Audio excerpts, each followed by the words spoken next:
In this class, we will continue with the facilitated diffusion. So, I was talking about the unipotar. What is a unipotar?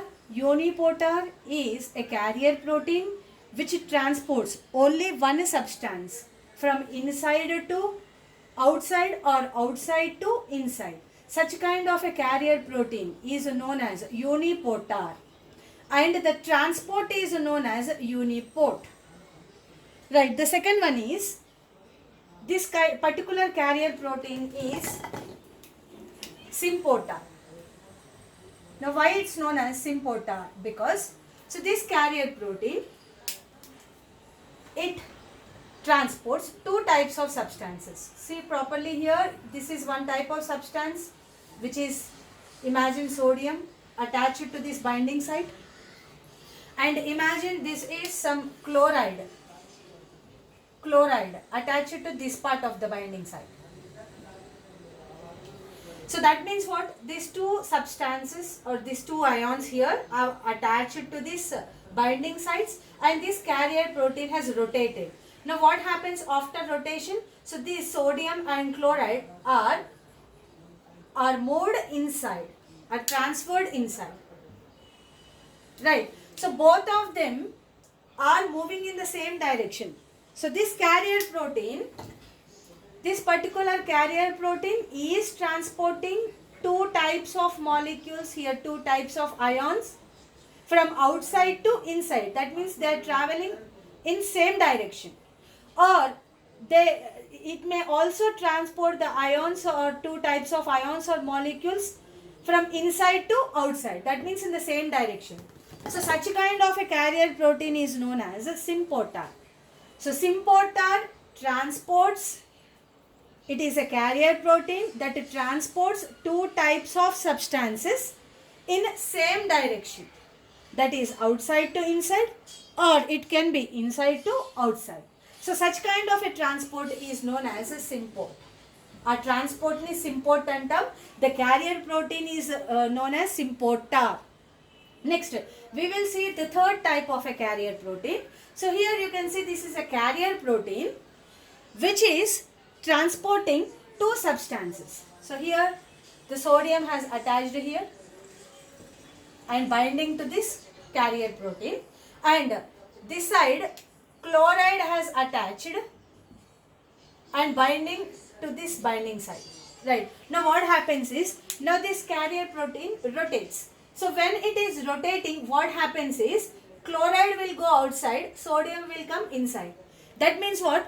This carrier protein is transporting two types of substances or ions, or it could be molecules, in opposite directions. Sodium coming inside and at the same time chloride going outside. So this just rotated, chloride went outside, sodium went inside. So such kind of a carrier protein which transports two types of substances in opposite direction is known as antiportar. Antiportar is a carrier protein which transports two types of molecules or substances or ions in opposite direction, and the transport is called as antiport. ఇలాంటి ట్రాన్స్పోర్ట్ని యాంటీపోర్ట్ అంటాము. ఆ ట్రాన్స్పోర్ట్కి help చేసే carrier ప్రోటీన్ని యాంటీపోర్టార్ అంటాం. Right. So these are all the different types of carrier proteins which we can found in the membrane. And always remember, they help if the concentration gradient is present. ఒకవేళ concentration gradient ఉంటే, difference ఉంటే, if there is high concentration here, low concentration here, then they help in the movement of molecules from high to low. But they does not create a concentration gradient. అవి concentration gradient ని create చేయవు. ఒకవేళ ఉంటే మటుకు help చేయడానికి try చేస్తాయి. So these is about this carrier proteins. So we have seen unipotar, symportar, antiportar. So symportar and antiportar together known as co-transportars. So this is one type of carrier proteins we discussed. Let's go with the second type of membrane proteins. First type of membrane proteins are carrier proteins. They help in the transport of the molecules or ions or substances. Right. Second type of membrane proteins are channel proteins. Right, channel means passage. Now let's understand. So this is the plasma membrane, and here you can notice the proteins. So if you can observe, these proteins are creating holes in the plasma membrane. So they created holes, passage. So such kind of proteins which create channels or passages are known as channel proteins. Right. Through these channels, what can able to move? Now the molecules can come outside to inside or inside to outside.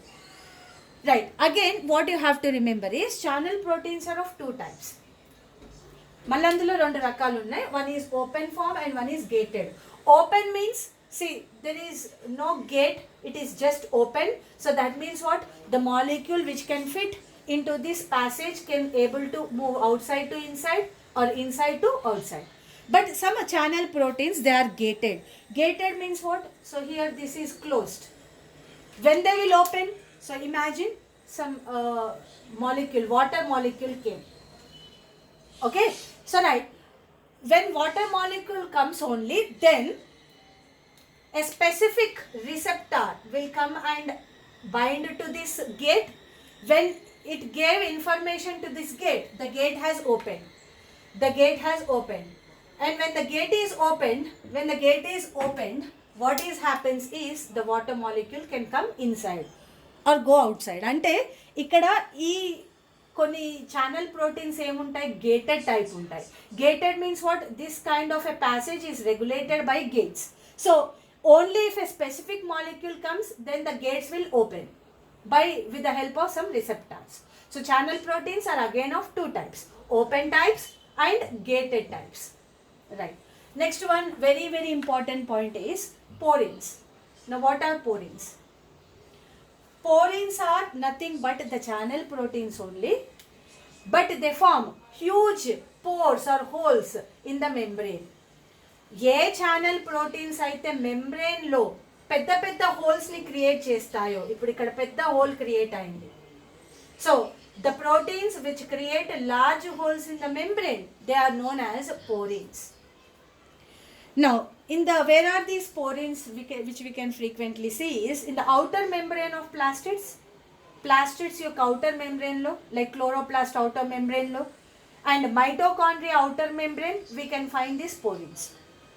And even bacterial membrane, plasma membrane also we can find these porins. And you should remember that there are 8 different aquaporins are present. So that means what? These porins will specifically transfer only water molecule. So there are 8 different types of aquaporins are present. Right. So this is about the facilitated diffusion. Simple. What is facilitated diffusion is the movement of molecules or ions or substances from high concentration to low concentration, but with the help of a facility. What is the facility is membrane proteins. Membrane proteins are two types, carrier proteins and channel proteins. Right. The next one is, we will see some of the important points regarding the facilitated diffusion. Facilitated diffusion is a downhill process. Downhill process means here the molecules are moving from high concentration to low concentration. So it's a downhill process. It is, you can also call it as, it is along the concentration gradient. Along concentration gradient means the molecules here are moving from high to low. So this is a downhill process.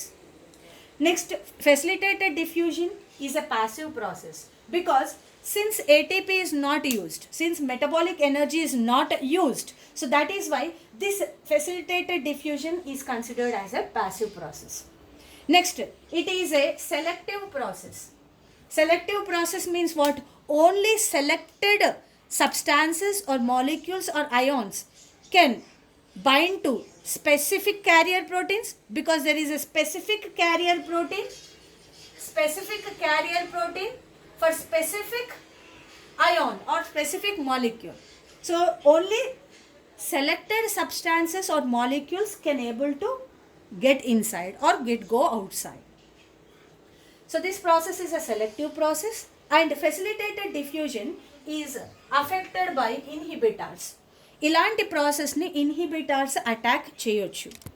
ఎట్లా right చూద్దాం. Since this, imagine this is a carrier protein. So this is a carrier protein and it has to transport this sodium. right? Right, what happens is some chemical substance has binded to this carrier protein. So because proteins are made up of amino acids, so they have side chains. So ఈ side chains తో వెళ్ళి ఎవరు attach అయ్యారు, right? Some chemicals have binded with this protein or amino acid side chains toti, they have reacted. And because these chemicals have binded with these carrier proteins, and what happened is ultimately the structure of the binding site changed. Some chemical binded to the carrier protein, and because of that the binding site of the carrier protein changed.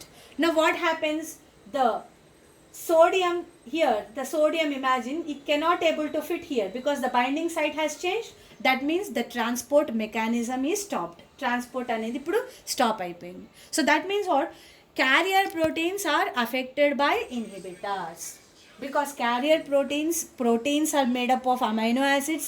So amino acids side chains, when they reacted with chemicals, inhibitors, so these chemicals react with the side chains of the amino acid, change the structure of the protein. When the protein structure changes, the molecule which has to be transported cannot be transported now. So that means what, this kind of a transport is affected by inhibitors. Okay, the next one is, there is a transport saturation expected. That means what, a particular stage when all the carrier proteins, imagine ఒక 100 molecules అనేవి transport అవ్వాలి. So there are some 100 molecules which has to be transported, but imagine there are only two carrier proteins are there. So you will see a situation when the two carrier proteins are occupied with the molecules and there is no new molecule is entering. Such particular time is known as transport saturation. Transport saturation అంటే ఒకానొక టైంలో carrier proteins అన్నీ కూడా అవి busy ఉన్నాయి, transport చేసే మాలిక్యూల్స్తో busy ఉన్నాయి. ఏ కొత్త మాలిక్యూల్ లోపలికి రీచ్ అవ్వలేదు. ఇమాజిన్ మాలిక్యూల్స్ లోపలికి రీచ్ కావాలి, కానీ క్యారియర్ ప్రోటీన్స్ అన్నీ కూడా బ్లాక్ అయిపోయినవి, అవన్నీ యూజప్ అయిపోయినాయి. They are doing their work. And at a particular time ఎలాంటి సిచ్యువేషన్ వస్తుంది అంటే, కొత్త సబ్స్టాన్స్ ఏమీ లోపలికి రాదు, and the carrier proteins are busy in doing their work, and at that particular time the transport has reached a maximum point ki reach అయిపోతుంది. Such kind of a situation is known as a transport saturation. So which can be expected in the facilitated diffusion. So facilitated diffusion is a downhill process, it's a passive process, it is a selective process. This kind of a transport is affected by inhibitors, and we can also expect a particular time will come where the carrier proteins have occupied with the molecules and no new molecule has entered, okay, or transported. At that particular time is known as transport saturation.